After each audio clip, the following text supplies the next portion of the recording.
Pak Tunggul, Ketua Panitia kita bertanya tentang hadis dalam Arba'in.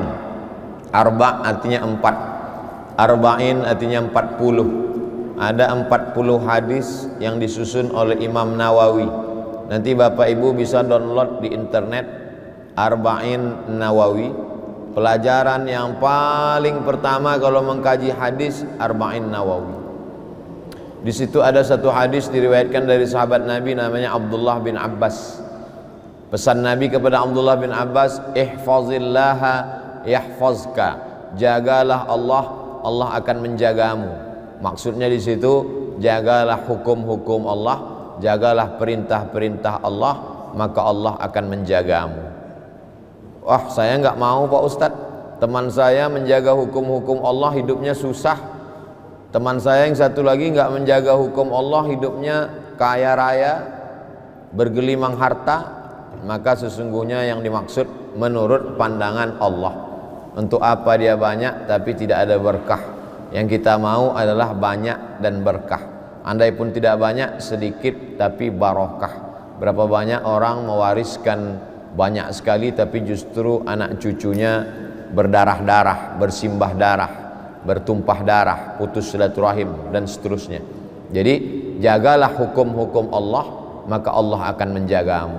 Dari mulai bangun tidur kita jaga sunnah-sunnahnya, sampai kita bekerja kita jaga halal haramnya, bersama istri, anak-anak, tetangga dan keluarga kita jaga aturan-aturannya. Kalau kita mencari nafkah kita jaga halal haramnya. Yahfazka, insyaallah Allah akan menjagamu. Itu diantara pesan Nabi kepada Abu Abdullah bin Abbas radhiyallahu anhu. Langsung Pak. Langsung saja beberapa pertanyaan sekitar 5. Bagaimana hukumnya kalau sholat tapi tidak tahu artinya? Karena kita tidak bisa bahasa Arab. Allahu Akbar, semua orang tahu Allah Maha Besar. Allahu Akbar kabira, walhamdulillahi katsira, wa subhanallahi bukratan wa asila. Allahu Akbar kabira, Allah Maha Besar. Walhamdulillahi katsira, segala puji milik Allah. Wa subhanallahi bukratan wa asila, Maha suci Allah pagi dan petang. Wajjahtu wajhiya, aku hadapkan wajahku, lilladzi fataras samawati, kepada Dia yang menciptakan langit dan bumi. Hanifan, aku condong kepada kebenaran. Musliman, aku berserah diri hanya kepada Allah. Wa ma ana minal musyrikin, aku tidak musyrik. Inna salati, salatku, wa nusuki, ibadahku, wa mahyaya, hidupku, wa mamati, matiku, lillahi rabbil alamin. Saya kira itu maksud saya tahu arti itu bukan detail seperti sari tilawah saat musabaqah tilawatil Quran. Yang penting kita tahu secara global aja, tidak diterjemahkan per kata gitu, enggak. Alhamdulillahirabbil alamin, segala puji bagi Allah. Ar-Rahmanir Rahim, Maha Pengasih Penyayang. Maliki yaumiddin, yang menguasai hari akhirat. Iyyaka na'budu wa iyyaka nasta'in, kepada Engkau kami menyembah, kepada Engkau minta tolong. Ihdinas siratal mustaqim, tunjukkan kami jalan yang lurus. Siratal ladzina an'amta 'alaihim ghairil maghdubi 'alaihim waladdallin, bukan jalan yang Engkau murkai, bukan pula jalan orang yang sesat. Amin. Amin artinya kabulkanlah ya Allah. Habis itu ayat qul huwallahu ahad, Allah Maha Esa. Allahus samad, Allah tempat meminta. Lam yalid, tidak beranak. Walam yulad, tidak diperanakkan. Jadi sebenarnya ada beberapa kosakata yang kita tidak tahu, tidak masalah. Yang penting tahu secara global saja. Andai dia baru masuk Islam, mu'allaf, secara global pun dia tidak tahu, maka sesungguhnya sholatnya diterima Allah subhanahu wa ta'ala. Karena tidak disyaratkan mesti tahu secara mendetail. Baru masuk Islam, maka yang wajib hanya baca Al-Fatihah, karena Al-Fatihah rukun sholat. Al-Fatihah pun belum hafal, maka bacalah ayat sepanjang Al-Fatihah. Sedang Al-Fatihah aja nggak hafal, apalagi yang lain Pak Ustadz. Maka ulangi satu ayat dari Al-Fatihah sebanyak Al-Fatihah, 7 ayat. Bismillahirrahmanirrahim, Bismillahirrahmanirrahim, Bismillahirrahmanirrahim, Bismillahirrahmanirrahim, Bismillahirrahmanirrahim, Bismillahirrahmanirrahim. Ruku, Allahu Akbar. Subhana rabbiyal azimi wa bihamdih. Tidak hafal, tidak usah baca, rukuk saja tanpa membaca. Tapi ada tumakninah. Tumakninah berhenti sejenak, seagak-agak selama satu tasbih. Subhana rabbiyal azimi wa bihamdih. Sami Allahu liman hamidah. Belum juga hafal, seagak-agak satu kali tasbih. Subhana rabbiyal azimi wa bihamdih. Kalau dia hafal, Rabbana lakal hamdu mil'us samawati wa mil'ul ardi wa mil'u ma syi'ta min syai'in ba'du. Allahu akbar. Subhana rabbiyal azim, subhana rabbiyal a'la wa bihamdi. Allahu akbar. 8 permintaan. Rabbi firli warhamni wajburni warfa'ni warzuqni wahdini wa'afini wa'fu anni. Allahu akbar. Kemudian tasyahud. At-tahiyatul, segala penghormatan. Mubarakatul, segala keberkahan. Salawatul, segala doa-doa. Tayyibatul, segala yang baik-baik. Lillah, milik Allah.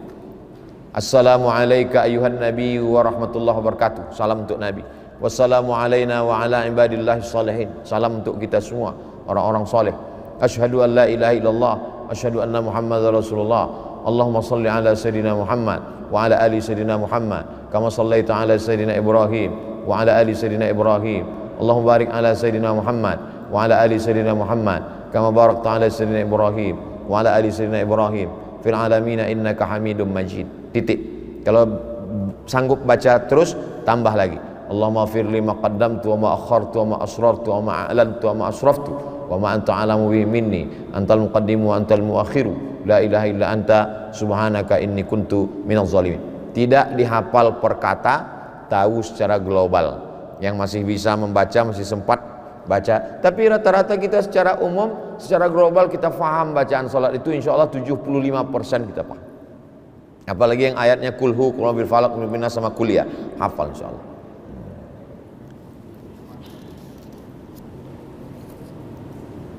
Surat apa yang bisa membuat kita tenang dalam menghadapi permasalahan ujian yang datang? Alam nashrah laka sadrak. Banyak baca, banyak-banyak baca. Alam nashrah laka sadrak. Apakah belum kulapangkan dadamu? Alam nashrah laka sadrak. Wa rafa'na laka dzikrak. Alladzi anqadha dhahrak wa rafa'na laka dzikrak. Fa inna ma'al usri yusra. 2 kali diulang. Sesungguhnya dalam kesulitan ada kemudahan. Inna ma'al usri yusra. Fa idza faraghta fansab wa ila rabbika farghab. Banyak-banyak baca. Wasta'inu bis sabri was shalah. Tahan mulut, tahan lidah, tahan pikiran. Karena ketika kita sedang tertimpa musibah itu berkata-kata dalam hati dan pikiran, kenapa mesti aku? Kenapa anakku? Kenapa suamiku? Kenapa istriku? Kenapa ayahku? Kenapa ibuku? Tahan itu semua dengan zikir. Zikirnya terserah. Salawat juga zikir. Allahumma salli ala sayyidina Muhammad wa ala ali sayyidina Muhammad. Tasbih juga zikir. Subhanallah wa bihamdihi subhanallahil azim.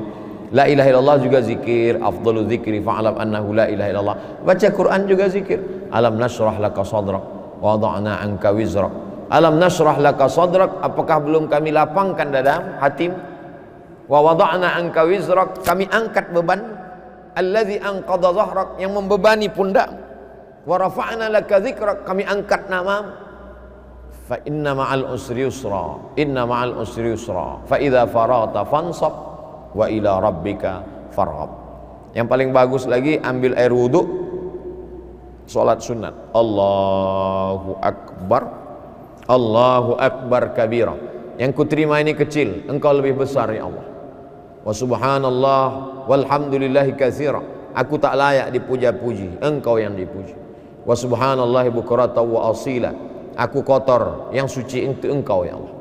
Wajjahtu wajhiya, aku hadapkan wajahku bukan kepada atasanku, bukan kepada notaris, bukan kepada pejabat pembuat pencatat akta tanah, tapi kuhadapkan kepada engkau, alladzi fataras samawati wal arda hanifan musliman wa ma ana minal musyrikin. Kuserahkan semua hidupku pada engkau. Inna salati wa nusuki wa mahyaya wa mamati lillahi rabbil alamin la syarika lahu wa bidzalika umirtu wa ana minal muslimin. Habis itu baca Al-Fatihah, habis itu baca alam nashrah laka sadrak wa wada'na anka wizrak alladzi anqadha dhahrak wa rafa'na laka dzikrak fa inna ma'al usri yusra inna ma'al usri yusra, fa idza faraghta fansab wa ila rabbika farghab. Di saat sujud itu buat sujud sepanjang-panjang selama sujud.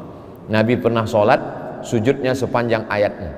Jadi ayatnya panjang, sujudnya juga panjang. Menurut medis juga sehat karena mengatur turunnya oksigen ke otak. Otak kita ini tinggi di atas, jantung di bawah.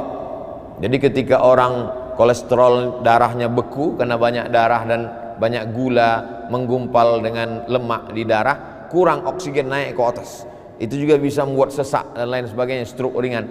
Maka ketika dia sujud lama, maka terbantu dengan turun. Secara medis juga sehat, secara psikologis juga sehat. Jadi dua-duanya terjadi dalam sholat.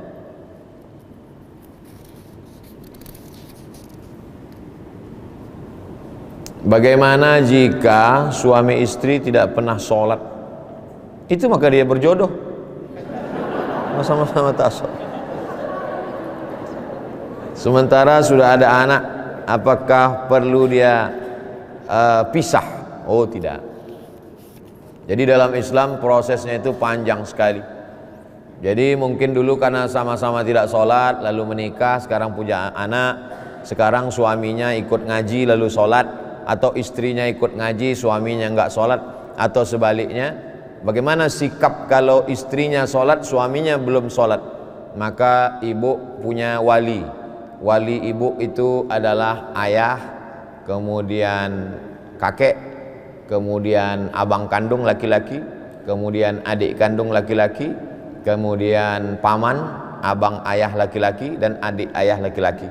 Mereka memanggil si Fir'aun yang nggak sholat ini, nah, supaya dia dinasehati. Nah, jadi dialog, bukan ibu yang udah ngaji lalu kemudian pulang menceramahi, bukan. Bukan mentang-mentang ibu udah ngaji, kajian ikatan notaris, lalu kemudian pulang habis pengajian dipanggil suaminya, sini sebentar bang, ya ayyuhalladzina kafaru. Mungkin bahasanya, lisannya lisan orang lain, tapi pesannya sampai. Jadi prosesnya itu panjang. Ibu jangan lupa doa, bapak juga demikian. Doa silahul mu'min, doa itu senjatanya orang beriman.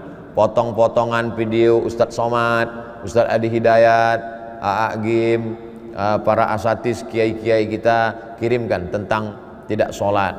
Man taraka sholata muta'ammidan, siapa yang meninggalkan sholat secara sengaja, faqad kafara jihara, maka kafirlah dia secara nyata. Nah, jadi usahanya macam-macam, ada nasihat langsung, ada nasihat tidak langsung, ada doa. Tapi kalau sampai dia mengeluarkan statement, dia katakan menurut saya sholat itu buang-buang waktu saja dan tidak relevan dengan zaman, itu berarti dia murtad. Maka kalau suami murtad, menurut hukum Islam otomatis dalam Islam salah satu pihak murtad itu otomatis putus, tanpa dia ucapkan tolak, otomatis putus. Ya, namanya fasah. Kalau dalam hukum Islam namanya fasah, pembatalan pernikahan oleh hakim. Jadi hakim mengeluarkan surat bahwa pembatalan pernikahan. Tapi kalau dia cuma mengatakan saya sebetulnya mau sholat, cuman ya nantilah kalau udah pensiun, nah itu masih belum murtad, dia baru sebatas fasik. Papa kapan sholat? Nanti lama, kalau ngurus surat-surat tanah nih udah selesai, lalu kita udah mau masuk lubang tanah kata dia. Nah, dia belum kafir, masih fasik. Orang fasik itu belum sampai kepada level kafir, belum murtad. Bagaimana hukumnya jika ada penjual dan pembeli menyampaikan nilai transaksi bukan sesungguhnya? Kita sebagai notaris yang mencatatkan ikut terbawa. Ini namanya sabar level 3.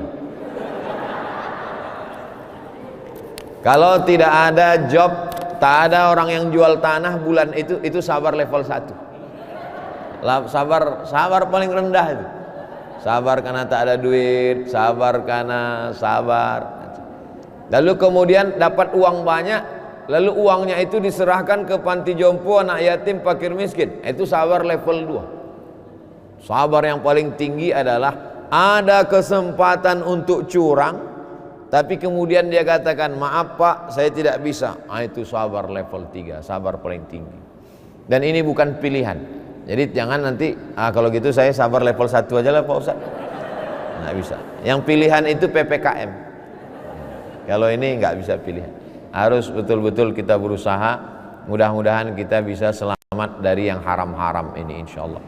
Makanya di antara doa yang diajarkan Nabi, Allahumma aghnina bihalalika an haramik. Cukupkan kami dengan yang halal sehingga kami tidak mencari-cari yang haram. Yang mau dicari ini sebenarnya apa?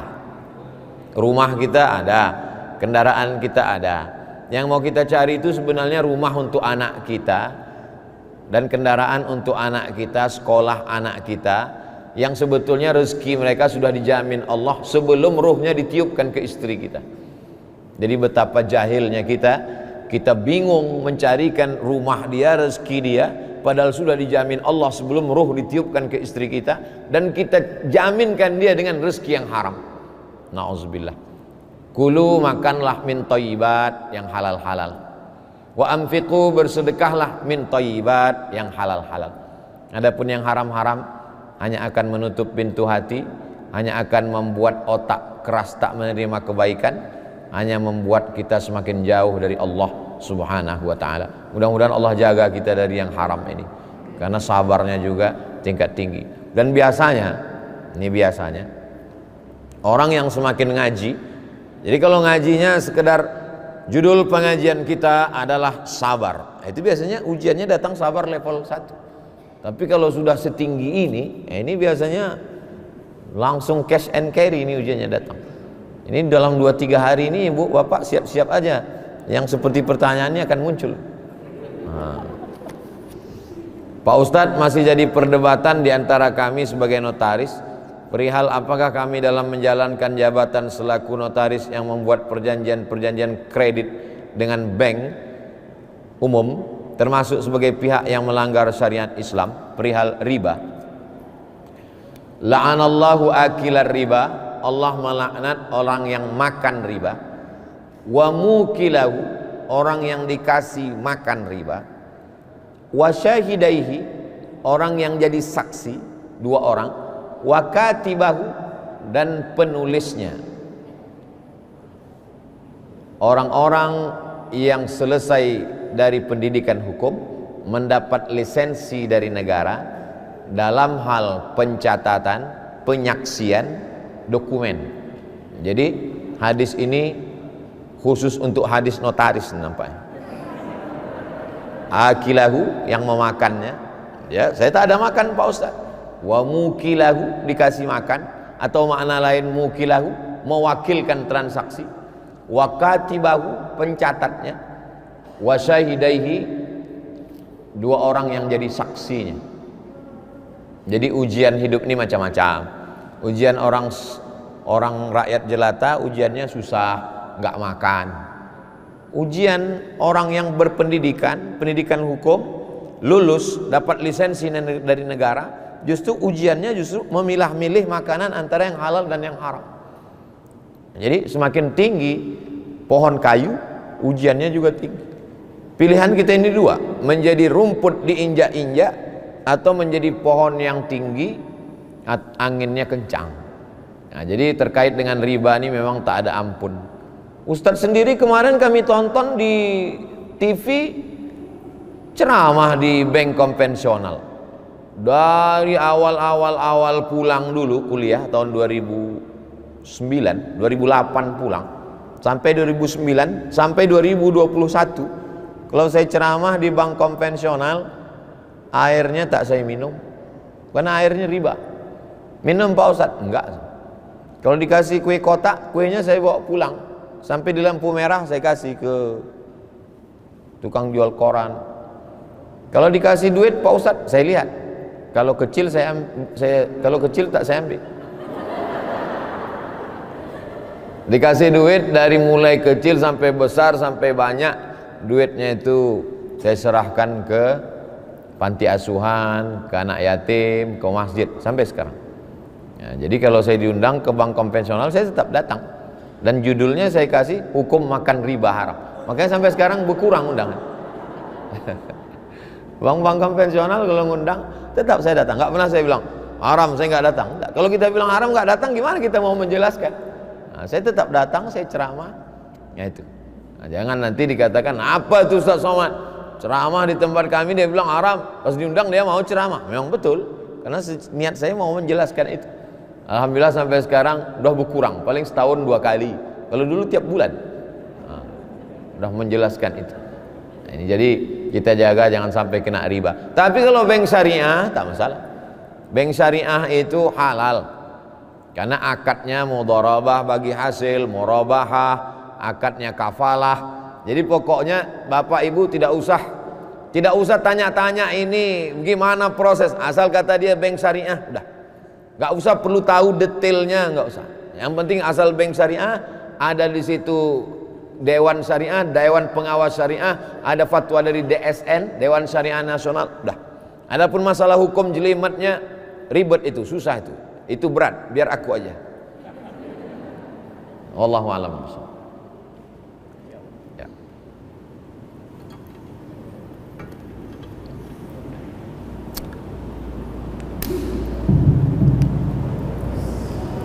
Masih ada pertanyaan? Cukup ya? Ya Ustaz, waktunya sudah habis. Kemudian tapi ya ini sana di kapan-kapan kita ya. Amin. Satu sedikit innamal amru wa innamal itu bima pemangkaran sudah Allah Rasulih itu disabih juga kita niatnya dari ke kantor ya ibadah bismillah pakai di kanan dulu naik mobil buka pintu dari kanan lagi. Jadi begitu di kantor tadi seperti yang Pak ini transaksinya angkanya dikecilin ya Pak, supaya kita tidak terlalu berat bayar pajak. Loh kenapa? Karena bayar pajak juga pakai korupsi. Korupsi kan adalah yang kita, tapi kita tidak mampu Pak mohon peringatan. Nah, ada juga kejadian yang pertama kita harus melaksanakan profesi kita secara profesional. Yang kedua, di sisi lain kita mau menolong, tetapi ya jujur, kira-kira ya jadi ibadah. Ya. Apakah karena negara tidak adil lalu kita boleh nyuri listrik? Itu kan logika berpikir timbal balik. Karena negara tidak adil, maka kalau begitu listrik dan airnya boleh saya ambil. Itu namanya mengambil kesimpulan sendiri, mentang-mentang sudah dapat lisensi dari pemerintah. Jadi saya diminta oleh PLN untuk menyampaikan fatwa haram nyuri listrik di Ikatan Dai. Listrik itu milik orang banyak, milik umat se-Indonesia. Jadi kalau kita curi listrik itu, kita bukan mengambil milik negara, karena pemerintah itu hanya penyelenggara yang dipilih oleh orang banyak. Orang satu Indonesia ini memilih beberapa orang, DPRD Kabupaten, DPRD Kota, DPRD Provinsi, DPR RI, DPD, Bupati, Wali Kota, Gubernur. Yang dipilih itu dari mulai Kades, karena lurah diangkat oleh Bupati, Kades, Bupati, Wali Kota, Gubernur, Presiden, Legislatif. Mereka ini adalah diangkat oleh orang se-Indonesia, menyepakati undang-undang zakat, pajak, bahwa pajaknya keluar sekian. Jadi sesungguhnya kalau kita curangi pajak, kita bukan curang pada negara, tapi kita curang kepada orang se-Indonesia. Bahwa ada orang negara, pejabat yang korupsi pajak, lalu kita sakit hati, maka perbuatan dia itu tidak melegitimasi menjadi pembenaran terhadap perbuatan kita. Begitu cara berpikir logika yang saya sampaikan tentang listrik, PDAM, perusahaan air minum daerah, begitu juga tentang pajak. Tapi pendapat saya ini boleh dikonfrontir dengan pendapat lain. Mungkin ada ustadz lain yang pakai beberapa mazhab. Oh, menurut mazhab saya boleh. Boleh pendapat dia. boleh tinggalkan pendapat saya. Tapi saya tidak berani. Kenapa? Karena kalau saya sampai katakan boleh, lalu kemudian bapak ibu lakukan dan beri makan anak istri, sampai orang sekeliling orang tua juga makan itu, dan nanti ketika kita dihisab di akhirat ditanya, kamu notaris? Iya. Kamu khianati dulu uang se-Indonesia ini pajak? Betul. Kenapa kamu lakukan? Karena ceramah Abdul Somad. Kena saya. Sudahlah amal saya tak banyak, hisabnya lama. Masuk saya ke neraka jahanam, bergabung dengan pejabat-pejabat itu. Kata mereka, loh Ustadz di sini juga. Kami sangka Ustadz masuk surga. Kok Ustadz masuk sini juga? Itulah gara-gara ceramahku di akta notaris kemarin. Ini ujian tingkat 3 ini hanya orang-orang yang pendidikannya berkualitas. Ujian nomor 3 ini tidak akan dialami oleh orang yang ada di pinggir-pinggir jalan. Tidak akan. Jadi semakin tinggi level pendidikan. Apakah kalau jadi ustadz ujian nomor 3 ini tidak ada? Oh ada, banyak sekali. Jangan bapak ibu sangka kalau jadi ustadz ujian level 3 ini tidak ada. Banyak. Ada orang mengirimkan duit 1 tas, tak saya buka. Karena kalau saya buka pasti hati saya berkata, ambil aja setengah, keluarkan 2,5%. Ada orang mengirimkan mobil, tak saya ambil. Ustadz ini mobilnya sudah di jalan, nanti kalau udah sampai saya kirimkan ke panti asuhan insya Allah. Oh kalau gitu batal Pak Ustadz? Ya terserah, nah, dibatalkan ya. Karena kalau sudah sampai di rumah apalagi foto, saya kan manusia, saya bukan malaikat.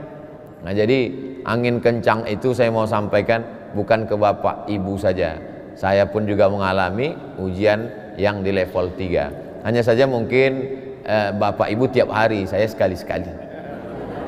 Mudah-mudahan kita sama-sama kuat di terpa level 3 ini insyaallah. Amin. Allahu a'lam.